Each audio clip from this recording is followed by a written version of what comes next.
మన ప్రభువును రక్షకుడైన యేసు క్రీస్తు అతి శ్రేష్టమైన నామాన్ని బట్టి ఈ శుభవేళ దేవుని సాన్నిధ్యాన్ని అనుభవించడానికిని ఆయన మెల్లని స్వరం ఆలకించడానికిని ఆయన మన కొరకు సిద్ధపరిచిన మెరులు పొందడానికిని కూడి వచ్చిన దేవుని బిడ్డలైన మీ అందరికీ పేరు పేరున హృదయపూర్వక వందనాలు.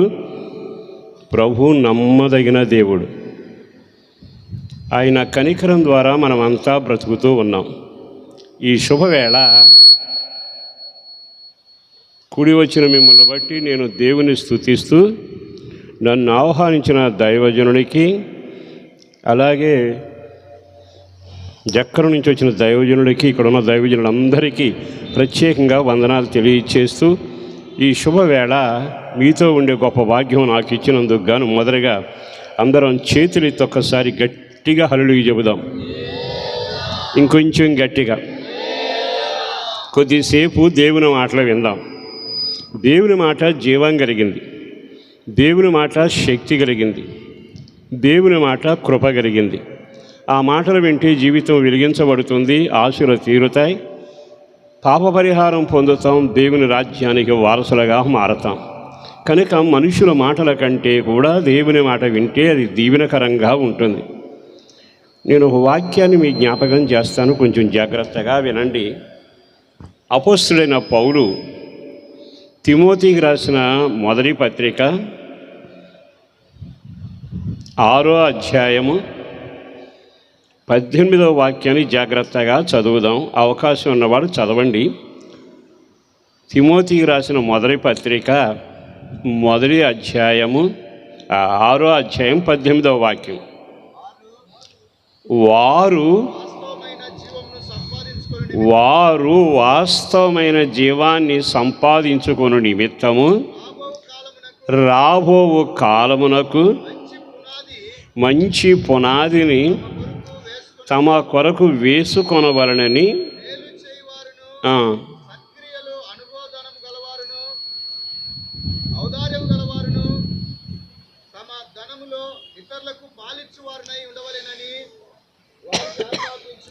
అపోస్తుడైన పౌలు ఓ ఉత్తరం తిమోతికి రాశాడు.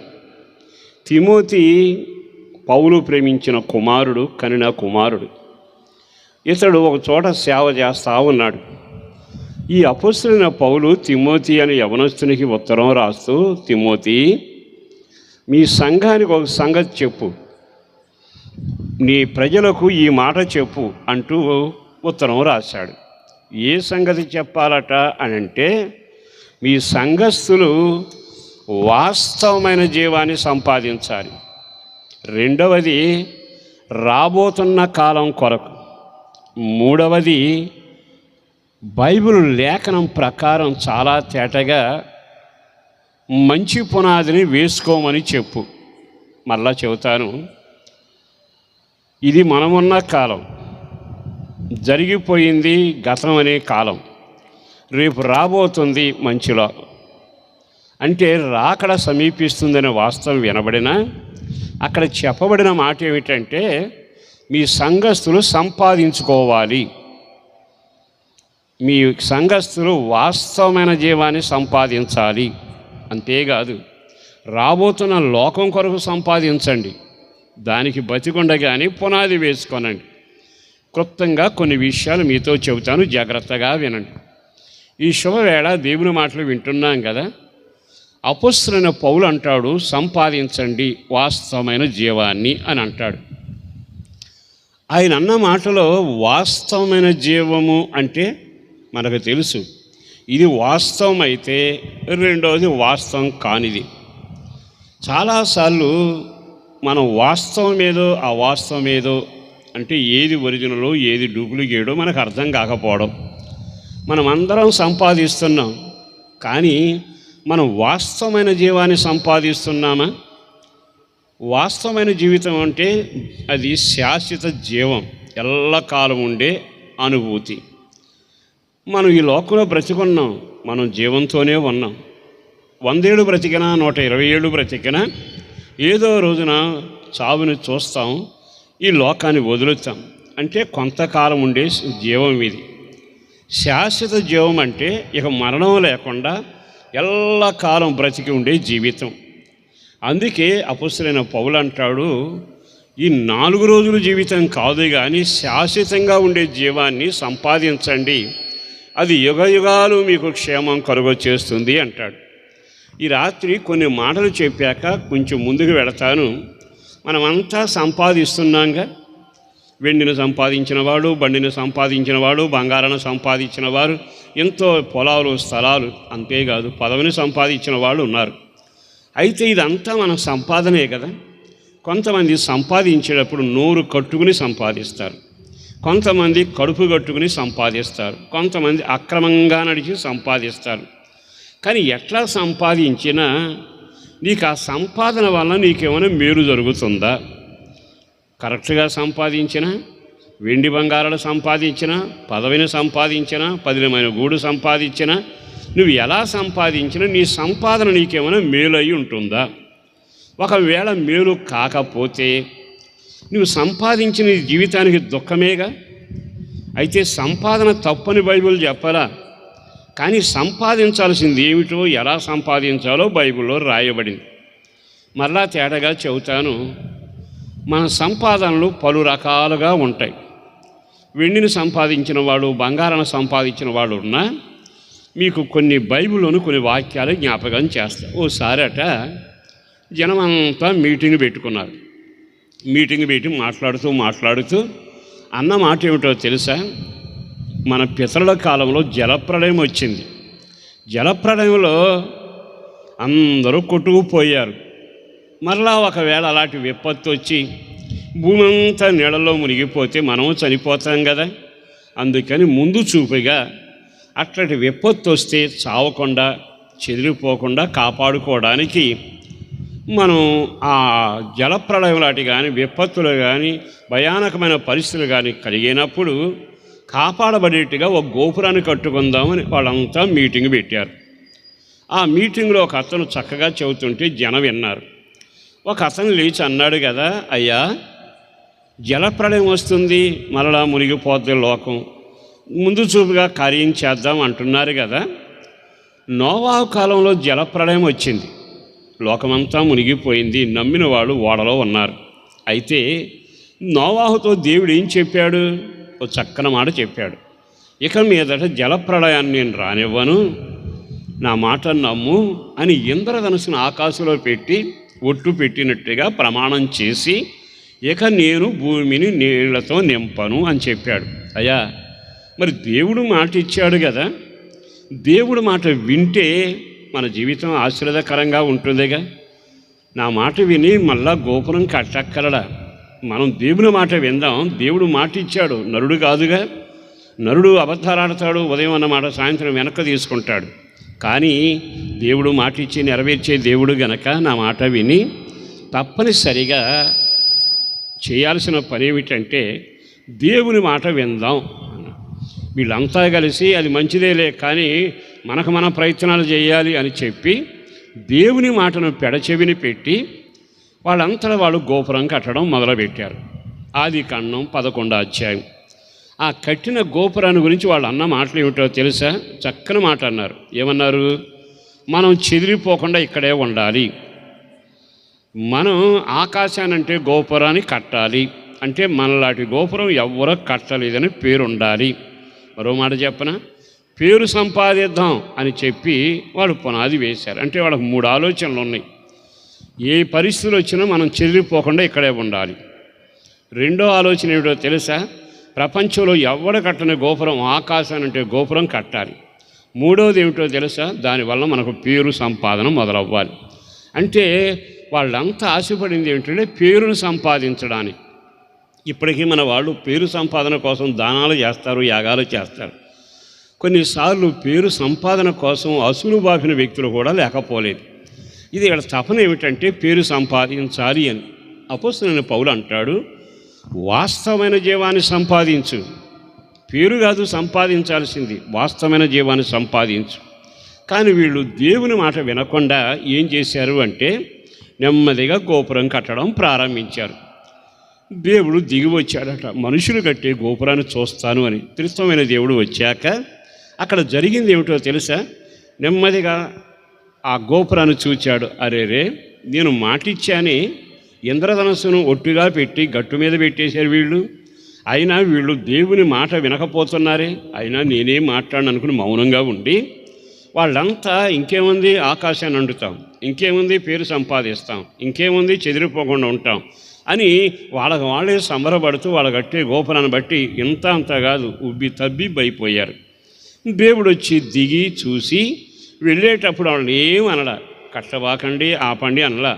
ఆయన వెళుతూ చిన్న పని చేశాడు. అదేమిటంటే, అప్పటి వరకు వాళ్ళందరికీ ఒకటే భాష, అందరూ ఒకే మాట. ఆయన భాషలు తారుమారు చేసి నెమ్మదిగా ఆకాశానికి వెళ్ళిపోయాడు. ఇక గోపురం కట్టేవాళ్ళు ముమ్మరంగా పనిచేస్తూ ఉండగా పైన ఉన్న వ్యక్తి ఇసుక తీసుకురమని కేక వేస్తే కింద ఉన్నవాడు వీటికి తీసుకెళ్తున్నాడు. అంతకు మునుపు అంతా ఒకే భాష, కానీ భాషలు తారుమారయ్యాక వాడు చెప్పేది ఒకటి, వీడు చేసేది ఒకటి. ఆ తర్వాత నీళ్లు తెమ్మంటే అడుసు తీసుకెడుతున్నాడు. మరి ఇప్పుడు దాకా ఒకే ఐక్యతగా ఉన్నారు, ఒకే భాషలో ఉన్నారు, ఎందుకు తారుమారయ్యారు? ఇదంతా ఎందుకు తారుమారయ్యింది అంటే, వాడు చేసిన పెద్ద పొరపాటు ఏమిటంటే దేవుని మాట వినకపోవడం, దేవుని మాటను అంగీకరించకపోవడం. ఈ రాత్రి ఓ సేవకుడిగా చెబుతున్నా, అలనాడు గోపురాలు గట్టి దేవుని మాట వినకపోతాం తారుమారయ్యిందిగా. మరి ఇప్పుడు మన కుటుంబాల్లో తారుమారు కనపట్టాలా? పెళ్ళిళ్ళ తర్వాత దివాళాని బోర్డు పెడతాం.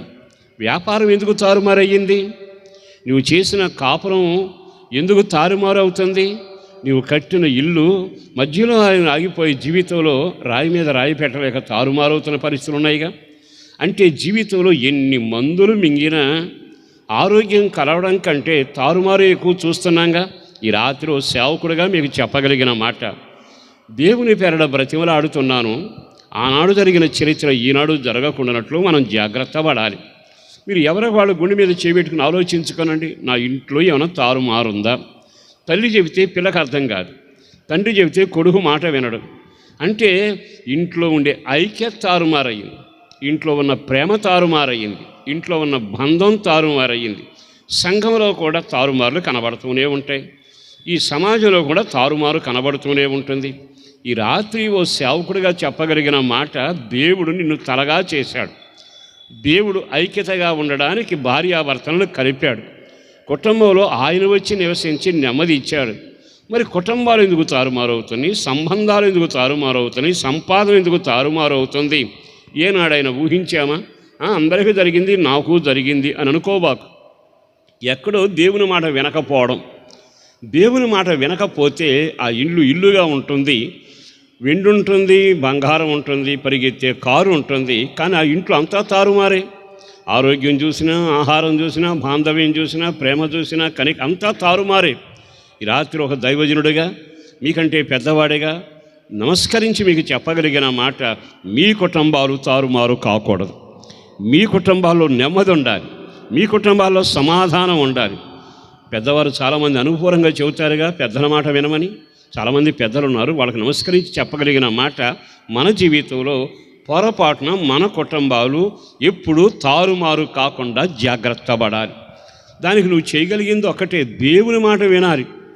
దేవుని మాట వినకుండా దాన్ని పెడచెవిని పెట్టేవే అనుకో, అంతా తారుమారుగానే ఉంటుంది. ఇల్లుగానే ఉంటుంది, ఇంటి పేరు బాగానే ఉంటుంది, ఇంట్లో ప్రజలు బాగానే తింటారు, కానీ వాళ్ళ ఇంట్లో ఐక్యత ఉండదు, సమాధానం ఉండదు, పలకరింపు ఉండదు, ప్రేమ ఉండదు, ప్రార్థనా శక్తి ఉండదు.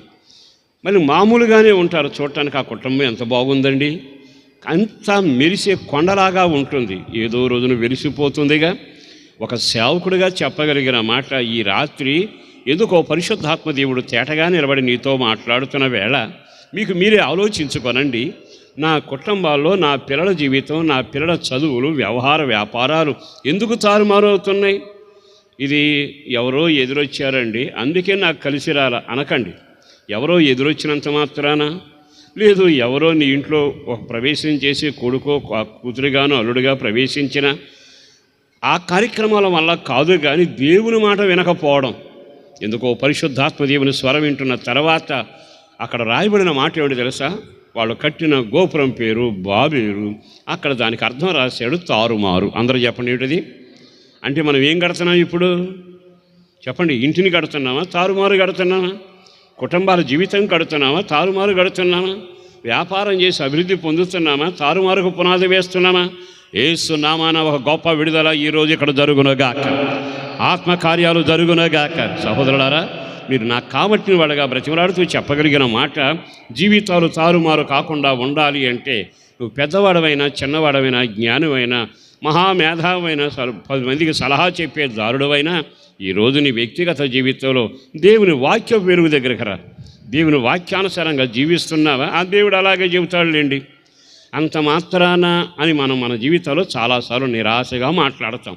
కానీ నా యేసుని బట్టి చెబుతున్నాను, వ్యక్తిగతంగా దేవుని మాట వినకుండా ఉన్న వాళ్ళు ఎవ్వరూ పైకి వచ్చినట్టు లేరు.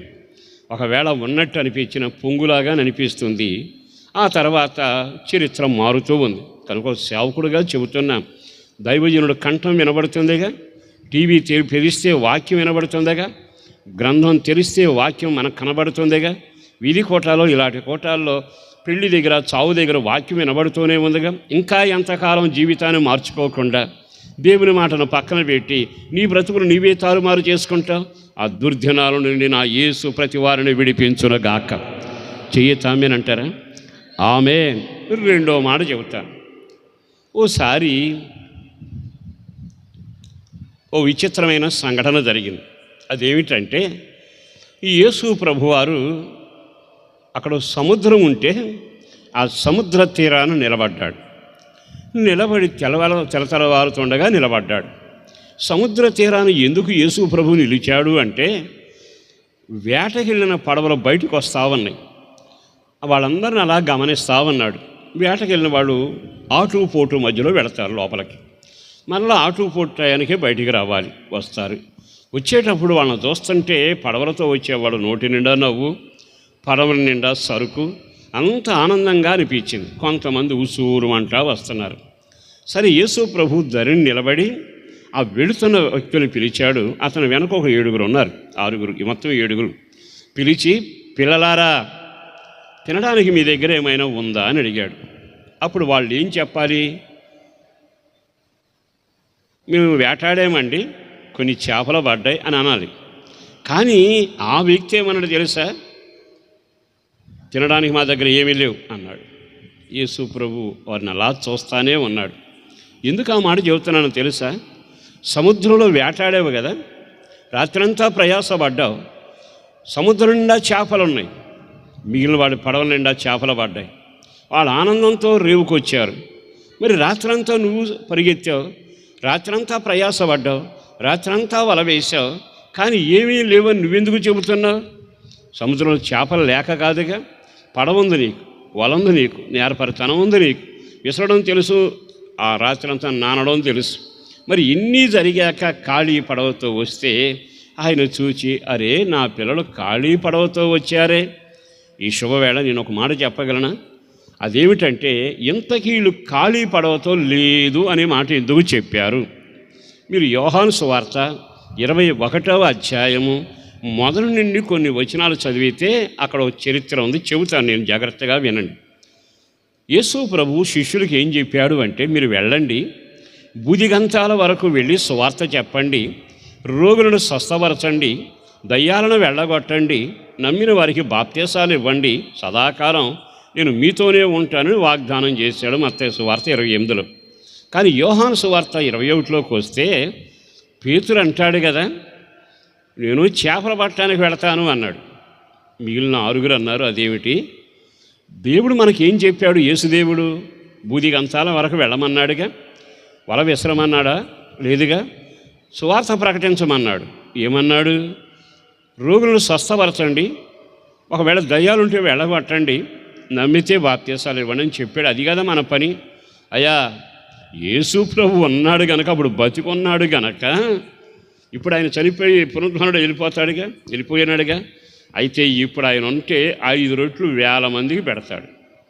ఆయన ఉంటే శవాలు లేస్తాయి, ఆయన ఉంటే ఆగిన పెళ్ళి సాగుద్ది, నీళ్ళు కూడా ద్రాక్షరసం అవుతాయి. ఇప్పుడు మన వల్ల ఏమవుతుంది? పదా అంటూ నేను చేపలకు వేటకు వెళతాను అన్నాడు. మిగిలిన వాళ్ళు అన్నారు, యేసు ప్రభుతో తిరిగిన వాడవు, యేసు ప్రభువులాగా నేల మీద నీళ్ళ మీద నడిచిన వాడవు, యేసు ప్రభు దగ్గరగా ఉన్నవాడవు, యేసు ప్రభుతో కొండకెళ్ళి ప్రార్థన చేసినవాడు ఇక నువ్వే అంత మాట అంటే నేనెంత పదండి అని మొత్తం పోయారు. తీరా సముద్రం అంతా తిరిగి వచ్చాక జరిగింది ఏమిటో తెలుసా? అక్కడ ఒక్క చేప పడల. ఇంతకే కారణం చెప్పానుగా, మీకు అర్థమయ్యిందిగా. దేవుడు చెప్పిందేమో బూదిగంతాలకు వెళ్ళమని, కానీ పేతురు ఎక్కడికి వెళ్ళాడు? సముద్ర తీరాలకు వెళ్ళాడు. నా మాట వింటున్నారా? దేవుడు చెప్పిందేమో బూదిగంతాలకు వెళ్ళమని, బూదిగంతాల వరకు వెళ్ళవలసిన వ్యక్తులు సముద్ర తీరాన్ని చేపల కోసం వెళ్ళారు. అంటే దేవుడు మాట విన్నారా వినలేదా? మాట్లాడరే. దేవుని మాట వింటే చేపలు పడతాయి. ఇప్పుడు దేవుని మాట వినక ఆయన అలాగే చెబుతాడులే. మరి ఆ పని చేయకుండా దేవుడు ఏ పని చెప్పాడు? అబద్ధం ఆడకు అన్నాడు. అదొక పనేగా. నీ జీవితంలో వ్యభిచరించకు అని చెప్పాడుగా. ఇక మీదట మీరు కన్యుడితో ప్రార్థన చేయండి అని చెప్పాడు కదా. నీ సహోదరుని క్షమించమని చెప్పాడు కదా. మానక మందిరంలోకి వెళ్ళమని చెప్పాడు కదా. 6 రోజులు కష్టపడి 7వ రోజున విశ్రాంతి దినంలో ప్రభువుని కలవమని చెప్పాడు కదా. ఆయన ఎన్ని రకాల మాటలు చెప్పాడు. కానీ ఇన్ని మాటలు విన్నాక పేతురుకి చెప్పిన మాట పేతురుకి చెప్పాడు, మనకు చెప్పే మాట మనకు చెబుతూ వచ్చాడు.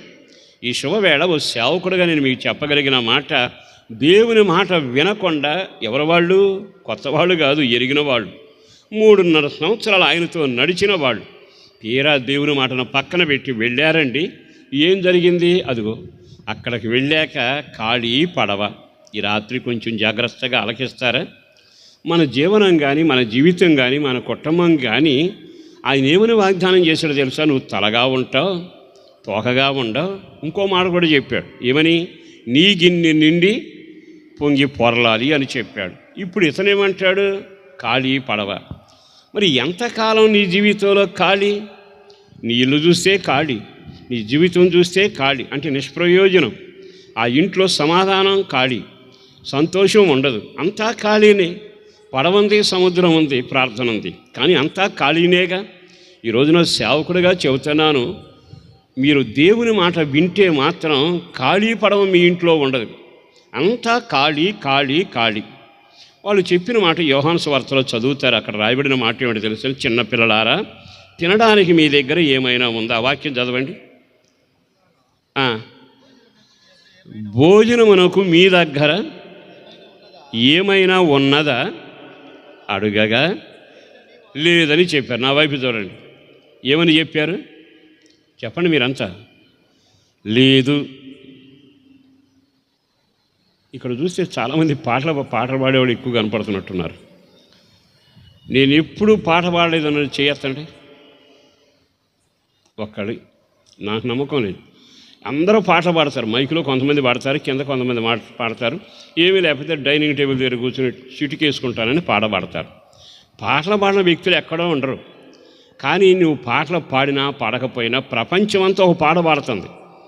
భూమి పుట్టిన నాటి నుంచి ఇప్పటి వరకు ఆ పాట శృతులు మారాయి, రాగాలు మారాయి, హార్మోనియం అయిపోయింది, కీబోర్డులు వచ్చాయి, కానీ పాట మారడా. ఆ పాట పేరు చెప్పనా? లేదు లేదు లేదు. ఈ పాట ఎప్పుడు పాడలేదు అన్నవాడు చేయొచ్చండి. నా తెలుగు అర్థమవుతుందా? నా తెలుగు అర్థమవుతుందా సహోదరులారా? లేదు అనే పాట నేను ఎప్పుడు పాడలేదు అనేవాళ్ళు ఉన్నారా?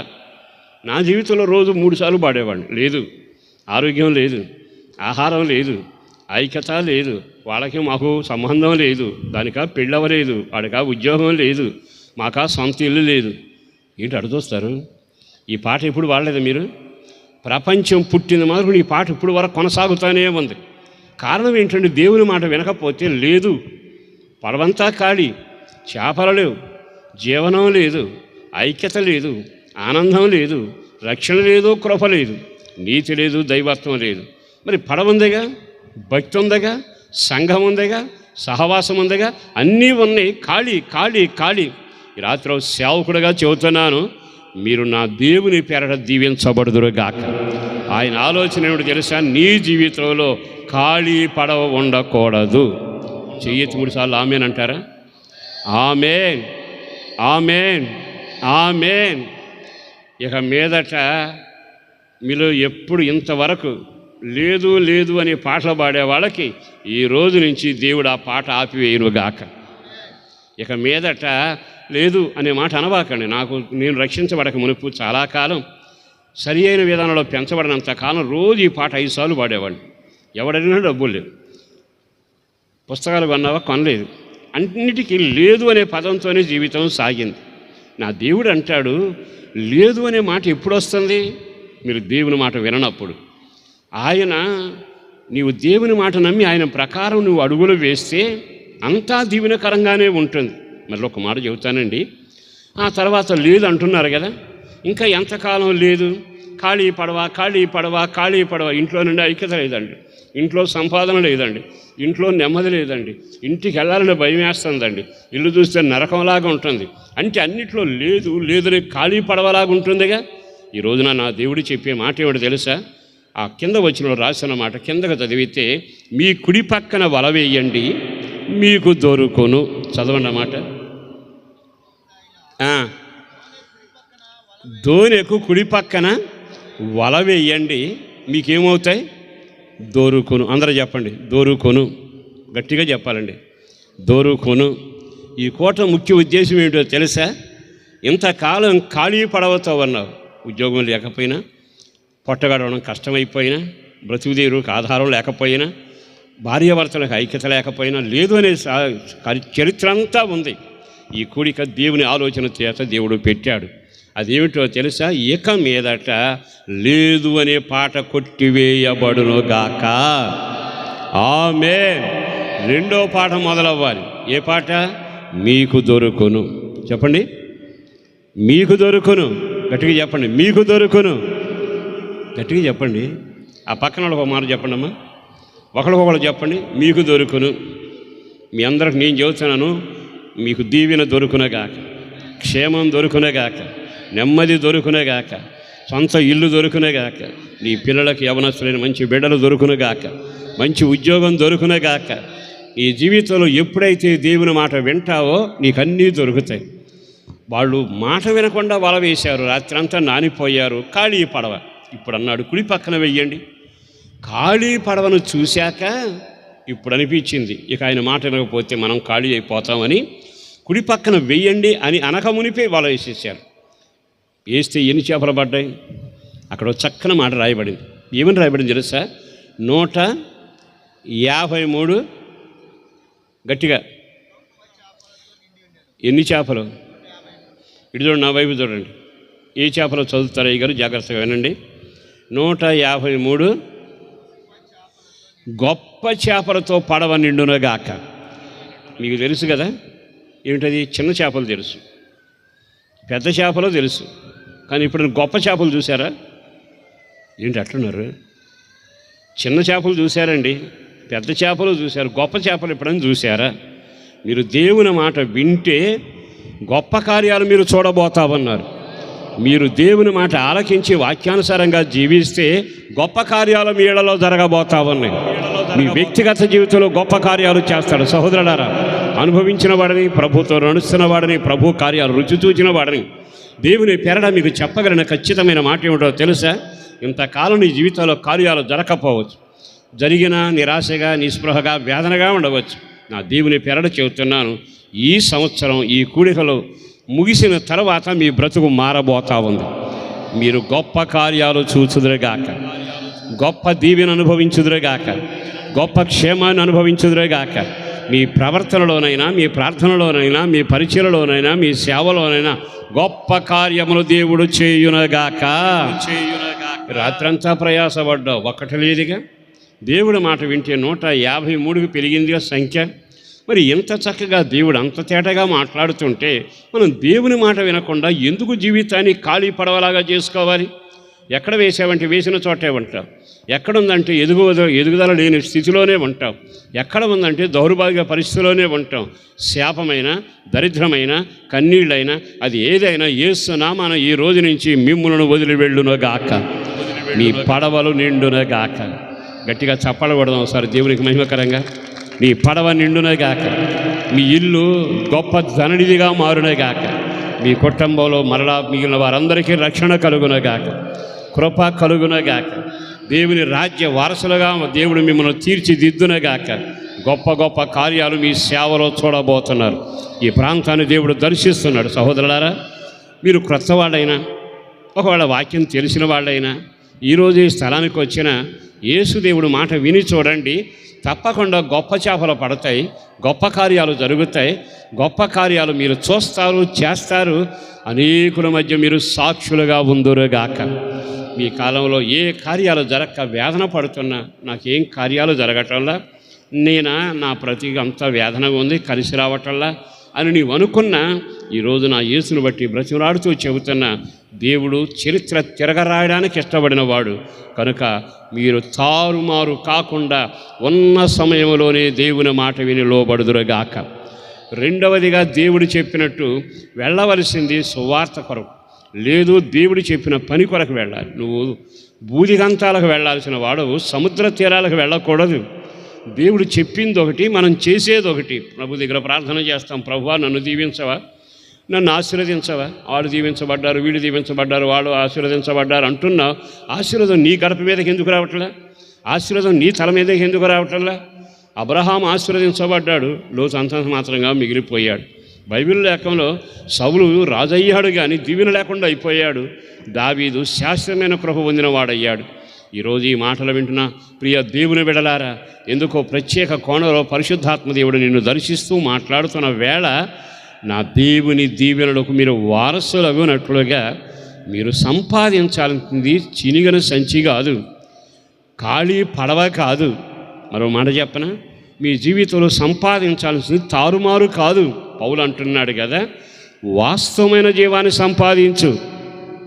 ఇతగాడేమో తారుమారు సంపాదించాడు, వాళ్ళేమో ఖాళీ పడవను సంపాదించారు. మూడో మాట కూడా చెబుతాను. ఓసారి ప్రజలంతా కూర్చుని మాట్లాడుకుంటున్నారట. మాట్లాడుకుంటున్న వేళ బాగా పండింది, విస్తారంగా పండింది. ఈ సంవత్సరం మన దశ మారింది, పరిస్థితులన్నీ అనుకూలంగా ఉంటాయి అనుకుంటూ ఉన్నారు. పంట చూస్తే విస్తారంగా ఉంటే సంబరపడ్డారండి. కూర్చుకునే టైం వచ్చింది. కూర్చుకున్నాక ఏమైందంటే పిడికిడయ్యినాయట. పంట చూస్తే ఎక్కువ ఉంది, పట్టుకుంటే పిడికిడయ్యాయి. అప్పుడు కంగారు పడి, ఏమిటి ఇట్లా దేవుడు చేశాడు, పంట ఇచ్చాడు కానీ, అన్ని మేలుడు చేశాడు కానీ నోటిదాకా అందకుండా చేశాడు అంటూ ఎవరికి వాళ్ళు తోచినట్టు మాట్లాడుతూ ఉన్నారు. అక్కడికి ఒక దైవజనుడు వాళ్ళ మధ్యలోకి వచ్చాడు. వచ్చి నిలబడి, అయ్యలారా మీరు ఏమనుకుంటున్నారు, విస్తారంగా పండింది, విస్తారంగా పండింది, బాగా సమృద్ధిగా ఉంటాం ఈ సంవత్సరం అనుకున్నారు, కానీ పట్టుకుంటే పిడికిడైందిగా. ఒక్క క్షణం నేను చెబుతాను వినండి. మీరు మంచం మీద పడుకుని దుప్పటి కప్పుకుంటున్నారు, కానీ చలాగట్లేదు తెలుసా? మీ జీవితంలో తిన్నాం అనుకుంటున్నారు, కానీ తృప్తి కలగట్లేదు తెలుసా? తాగుతున్నారు, కానీ దప్పిక తీరట్లేదు తెలుసా? అంటే దప్పిక తీరటం లేదు, పంట ఏమో చినిగిన సంచిలో వేసినట్టు అయిపోయింది. ఇదంతా అయిపోయింది, ఇంత సంపాదించామనంటే మీరు వేసిందంతా చినిగిన సంచిలోనే. ఎంత సంపాదించినా చినిగిన సంచేగా. ఒక క్షణం ఆగి ఆలకిస్తే ఎందుకు ఇలా జరిగింది?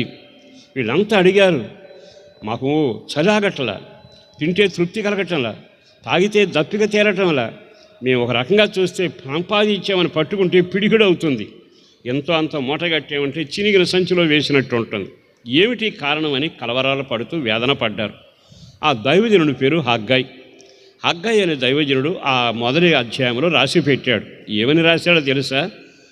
మీరు దేవుని మందిరం పాడై ఉండగా సరంబి వేసిన ఇళ్లలో మీరు నివసిస్తున్నారు కదా, ఇది మీకు సమయమా? మళ్ళా చెబుతాను, మీరు సరంబి వేసిన ఇళ్లలో ఉంటున్నారు, దేవాలయం పాడైపోయింది. అంటే వీళ్ళకి ఆ ఇంట్లో తిరిగేది ఏమిటో తెలుసా? చినిగిన సంచి. నా వైపు ఒకసారి చూడండి. మన ఇంట్లో రకరకాల సంచులు ఉంటాయి, కానీ నీకు తెలియకుండా తిరిగే సంచి ఒకటి ఉంది. డబ్బులు సంచి ఉంటుంది, కూరగాయల సంచి ఉంటుంది, కండక్టర్ సంచి ఉంటుంది, ఆడవాళ్ళు వేసిన సంచి కూడా ఉంటుంది. ఇన్ని సంచులున్నా మధ్యలో ఒకటి కనపడుతుందట, దాని పేరు ఏమిటంటే చినిగిన సంచి. ఎంతైనా సంపాదించు, పైసా మిగలదు. నెలాఖరికి ఏమైందంటే ఏమైంది? సంపాదన చూస్తే బాగానే ఉంది, కష్టం చూస్తే బాగానే ఉంది, ఇంటి పది కష్టపడుతున్నారు, మరి ఇన్ని చేసిన చినిగిన సంచి ఎంతకాలం నీ ఇంట్లో ఉంచుకుంటా? ఆయన అంటాడు కదా, మీ ప్రయాసంతా గాలికై పడిన ప్రయాసైగా చినిగిన సంచి. అక్కడ చూస్తే ఖాళీ పడవ, ఇక్కడ చూస్తే తారుమారు. అంటే మీరు ఏం సంపాదిస్తున్నారు? మీరు దేవుని మాట వినకుండా మీ ఇష్టానుసారంగా నడిచారు గనక గోపురం కట్టారు, తారుమారయ్యారు. దేవుని మాట ఏమో బూదిగంతాల వరకు వెళ్ళమని, ఆయన మాట వినకుండా మీ జీవితంలో బాగా నేను సంపాదించుకోగలను అంటూ నీవు వల వేస్తాను అని మా దగ్గర ఒక ఆమె ఉండేది. ఆమె ఎవరో చెప్పనా, పాపం భక్తి కలిగింది, కానీ ఆమె ఆరాధన మానకుండా వచ్చేది. కొన్నిసార్లు సీజన్ పంట వచ్చేది, అంటే పొలం పనులు బాగా వచ్చాయి. మా ఏరియాలో ఎలా ఉంటుందంటే ఆదివారం పనికి వస్తే 2 రెట్లు కూలిస్తారు. వెంటనే ఇవి ఏం చేసేది తెలుసా, కూలికి వెళ్ళిపోయేది, మందిరం మానేసేది. నేను చాలాసార్లు అడిగానమ్మా, వారంలో భక్తి కలిగిన అన్ని కార్యక్రమాలకు వస్తున్నావు కదా, మరి ఆదివారం పని చేయకూడదు, దేవుని సన్నిధికి రమ్మని ఉంది కదా అంటే, పాస్టర్ గారు 7 రోజుల సంపాదన వేరండి, ఆ 6 రోజులు 7వ రోజున సంపాదించడానికి వెళితే రెట్టింపు కూలి వస్తుందండి, మళ్ళీ అయిపోయినాక తర్వాత మళ్ళీ మందిరంలోకి వస్తాగా ఎట్లాగని. అట్లా ఇంచుమించు చాలా సంవత్సరాలు చేసింది. తర్వాత ఒక రోజు నా దగ్గరకు వచ్చింది, బాగున్నారని అడిగి. బాగానే ఉన్నామండి అని. బాగా కష్టపడ్డారు, ఈ సంవత్సరం మీ ఇంటికి పైకప్పేస్తారా అని అడిగారు. ఎక్కడ పైకప్పేస్తామండి, సంపాదించాం కానీ అని. సరే ఏమైంది అన్న. వాళ్ళ ఇంట్లో ఒక పిల్లడికి జబ్బు చేసింది, అని తీసుకెళ్ళి హాస్పిటల్లో పెట్టారు. హాస్పిటల్లో బిల్లు అంతా వాళ్ళు పిండుకుంటారు కదా, రక్తం పిండేశారు. ఆ తర్వాత ఏమైందో తెలుసా, ఆ పిల్లని తీసుకురాక మునిపే నాయనమ్మ మంచాన్ని పడితే దాన్ని తీసుకెళ్ళారు. అది అయిపోయినాక అది కాస్త బిల్లు కట్టి బయటకు వద్దామనుకునేప్పుడు అక్కడ తాతగా బాగాలి. 4 రోజుల పాటు హాస్పిటల్లో గదికి తీసుకున్నారండి. ఇప్పుడు అంటది కదా, ఏం సంపాదిస్తే ఏమి లాభం అండి, 2 రెట్లు వచ్చినా 3 రెట్లు వచ్చినా ఇప్పుడు ఎక్కడుంది, ఆళ్ళకు దారబోయటమే సరిపోయింది. మరి నీ ఇంట్లో చినిగిన సంచి ఉందని తెలియదా? నువ్వు నమ్మకంగా దేవుడితో ఉండు, మానకుండా ఆదివారపు ఆరాధనకు వెళ్ళు. నష్టం వచ్చినా కష్టం వచ్చినా నువ్వు చేసే వ్యాపారం దేవుడి జ్ఞాపకం చేసుకుంటే శనివారమే ఇస్తాడు రాబడి. సోమవారం నిన్ను నింపగలిగిన వాడు. నువ్వు దేవుని మాట వింటే నీ జీవితం ఆశీర్వాదకరంగా ఉంటుంది. కానీ మనం చేసే గొప్ప పొరపాట్లు ఏమిటంటే, చాలాసార్లు దేవుని మాట వినకుండా మనం సంపాదిద్దాం తప్పని కాదు, కానీ దేవుని మాట వినకుండా నువ్వేమైనా చేయగలవా? అక్కడికి వెళితే చినిగిన సంచి ఉంది, అక్కడికి వెళితే దేవుని మాట వినకపోతే ఖాళీ పడవ ఉంది, ఇక్కడికి వస్తే దేవుని మాట వినకపోతే బ్రతుకు తారుమారయ్యింది. ఇంతకీ నువ్వేం సంపాదించినట్టు? బైబిల్ అంటుంది, తారుమారు సంపాదించబాకు, ఖాళీ పడవను సంపాదించబాకు, నీ వ్యక్తిగత జీవితంలో చినిగిన సంచిని సంపాదించబాకు, వాస్తవమైన జీవాన్ని సంపాదించాలి. వాస్తవమైన జీవాన్ని సంపాదించాలి. దేవునికి మహిమ కలుగునగా. ఇంకో మాట కూడా చెబుతానండి, జాగ్రత్తగా వింటారు. లూకాసు వార్త 9వ అధ్యాయం మీరు చాలాసార్లు చదివారు, నేను రిఫరెన్స్ చెప్పక్కర్లా, మీకు తెలిసిన మాటే చెబుతాను, మీరు పూర్తి చేయండి. ఒకడు లోకమంతయు తన ప్రాణము, మీరు బాగా వాక్యం ఎరిగిన వాళ్ళే, ప్రభువు మిమ్మల్ని దీవించును గాక. ఒకడు లోకమంతయు సంపాదించుకున్నాడట, ఏం పోయింది? ఇతని సంపాదన ఏమిటంటే లోకాన్ని సంపాదించుకోవడం. లోకం అంటే వెండి బంగారం పొలం స్థలం, ఈ లోకం అంతా మనకు అవసరమని సంపాదిస్తాం. కానీ ఇంత సంపాదించారు కదా, నన్ను మన్నించి వాక్యాన్ని గమనించండి. ఇంత కోట్లు సంపాదించిన, పెద్ద పెద్ద ఫ్లాట్లు సంపాదించిన, పదవిని సంపాదించిన, మామిడి తోటలు సంపాదించిన, కొండ మీద గోపురం సంపాదించిన, కన్ను మూసాక నీ సంపాదన ఏమని నీతో వస్తుందా? మళ్ళా చెప్పనా, ఎంత సంపాదించినాక నీ సంపాదన నీతో ఏమైనా వెంట వస్తుందా? చనిపోయాక కళ్ళ జోడు కూడా నీతో రాదు, కాళ్ళ జోడు కూడా నీతో రాదు. మరి ఎంత సంపాదన తప్పని కాదుగా, సంపాదించాలి అనుభవించడానికి. దీని పేరు ఏమిటంటే వెంటరాని ఆస్తి. చెప్పండి, ఏ ఆస్తి? వెంటరాని ఆస్తి. వెంటరాని ఆస్తి కోసం కోట్లు సంపాదించావు, 20 ఎకరాలు సంపాదించావు, అన్ని వెండి బంగారాలు సంపాదించావు, పోయేటప్పుడు ఏమీ పట్టుకెళ్ళడం అంటే నీ ఆస్తిని మిగిలినోడు చెప్పి అయ్యా పంచుకోండి, కుదరకపోతే తన్నుకోండి అన్నట్టేగా. ఈ రోజున మనం గమనించాల్సింది ఏమిటంటే, మనం ఏమి సంపాదిస్తున్నాం? మీకు ఒక కథ చెబుతాను, జాగ్రత్తగా వింటారు. ఊళ్ళోనట 2 స్నేహితులు ఉండేవాళ్ళు. 2 స్నేహితులు, ఒకతను బాగా ఆస్తిపరుడు, మరొక వ్యక్తి పేదవాడు. ఈ పేదవాడికి ఉన్నవాడికి బాగా జత కలిసింది, అన్నీ కలిసి చేసుకునేవాళ్ళు. ఓ రోజున పేదవాడు అవసరం ఉంటే ఉన్నవాడి దగ్గరికి వెళ్ళాలి కదా, వెళ్ళి అడిగాడట, అయ్యా సీజన్ వచ్చింది, అందరూ పచ్చళ్ళు పట్టుకుంటున్నారు, నేను కూడా పచ్చళ్ళు పట్టుకోవాలని ఆశ ఉంది, ఇంట్లో జాడీ లేదు, మీ ఇళ్లలో చాలా జాడీలు ఉన్నాయి కదా, ఓ జాడీ ఇప్పించండి అని అడిగాడు. ఆ ధనవంతుడు భలేవాడురా, తీసుకెళ్ళు, వాడుకో, తర్వాత తీసుకొచ్చివు అన్నారట. పింగాణి జాడి తీసుకెళ్ళి వెళ్ళాడండి. తీసుకెళ్ళాక పచ్చడి పట్టుకున్నాడు. బాగానే కొంతకాలం అయిపోయింది, నిలవదుగా, నిలవ పచ్చడి అయిపోవాల్సిందేగా, అయిపోయింది. అయిపోయాక ఏమైందంటే దాన్ని శుభ్రంగా కడిగి నెత్తిని పెట్టుకుని స్నేహితుడి దగ్గరికి తీసుకెళ్తున్నాడు. వెళ్ళేటప్పుడు అనుకుంటున్నాడట ఇతను, అయ్యో ఏమిటో ఎప్పుడు చూసినా నేను తెచ్చుకోవడమే కానీ ఒక్కటి నేను ఇవ్వలేకపోతున్నానుగా, అతనికి ఏమి ఇవ్వలేకపోతున్నానుగా అంటూ బాధపడుతూ వెళుతూ దారిలో స్నేహితుడింటికి అలా టర్న్ అయ్యాడు. మలుపు తిరిగేటప్పుడు మూలన ఒక అతను చిన్న పరదా పరిచి చిన్న పింగాణి సామాన్లు అమ్ముతున్నాడు. చిలకలు, రోళ్ళు, అలాగే కూజాలు అవన్నీ అమ్ముతుంటే చూసి ఇదైనా ఒకటి తీసుకెళ్తా అని తన తల మీద ఉన్న లాంటిది ఒక చిన్నది అక్కడ ఉంది, నెమ్మదిగా తల తీసుకొని వెళ్ళాడు. వెళ్ళి, స్నేహితుడా ఇదిగో నీ జాడీ తెచ్చాను అని చెప్పి దాని పక్కన పిల్లల జాడీని చిన్న జాడీ పెట్టాడు. అప్పుడు అతను ఏమనాలి? అతనే కాదు, మీరైనా ఏమనాలి? అదేమిటి, జాడీ వాడుకున్నావు అనుకో, అంత మాత్రాన మళ్ళీ చిన్నది కొనుక్కు రావాలా అంటాము అనమా? మాట్లాడండి మీరు, మీకు డౌట్గానే ఉంది. అదే సంగమే ఏంటి? విచిత్రం ఏంటి తెలుసా? అరే అంత వాడుకున్నంత బండి తీసుకెళ్ళావనుకో, వాడుకున్నాం అంత మాత్రాన, పెన్ను రాసుకోవడానికి అంత మాత్రాన మనం అంటాం కదా సహజంగా. దానికి ఎందుకండి అంత పని, ఎందుకు కొనుక్కు రావాలని అంటాం కదా. కానీ మనవాడు అనలా. అనకపోగా ఏమేవ్ అని భార్యను పిలిచాడు. భార్య పరుగున వచ్చింది. మన ఇంటికి జాడీ తెచ్చాడు స్నేహితుడు అన్నాడట. ఏమండి నాకు చాలా పనులు ఉన్నాయి, అది లోపల పెట్టండి అని వెళ్ళిపోబోయింది. కాదు రా, నీ వెనక్కి పిలిచి చూడు సరిగ్గా అన్నాడు. ఒక పక్కన జాడీ పక్కన చిన్న జాడీ ఉంది. చూస్తే ఆశ్చర్యమయ్యి ఆమె అందట, అదేమిటండి స్నేహితుడు పేదవాడు కదా, జాడీ వాడుకున్నాడు అనుకోండి, అంత మాత్రం చిన్న జాడీ తేవాలా, ఎందుకు తెచ్చాడు పాపం అంది. పిచ్చిదానా, సరిగా విను నా మాట, మన జాడీ మహిమ నీకు తెలియదు, మన జాడీ గొప్పతనం మీకు తెలియదు. మన జాడీ వాళ్ళ ఇంటికి వెళ్ళాక దానికి పురుడొచ్చి పిల్ల పుట్టింది. ఏమొచ్చి? పురుడొచ్చి పిల్ల పుట్టిందట. మీకు ఇంతవరకు ఎప్పుడు తెలియదు? మీ జాడీ పిల్లలు పెట్టలేదా? నాకు తెలిసినంత భూమి మీద మనుషులకు తప్ప, జీవాలకు తప్ప పింగాణి నాటికి పిల్లలు పుట్టవు. పిల్ల పుట్టిందంటే చెంప మీద కొట్టి నడిపించింది స్నేహితుడికి. ఏం చేస్తారో పేదవాడిగా వెళ్ళిపోయాడు. ఆ తర్వాత భార్య కూడా నొచ్చుకుంది, ఏమిటి ఇంత మూర్ఖంగా మాట్లాడాడని. అయినా పేదవాడికి తప్పదుగా, ఉన్నవాడు చుట్టూ తిరగాలిగా. మళ్ళీ అవసరం వచ్చి వెళ్ళాడు.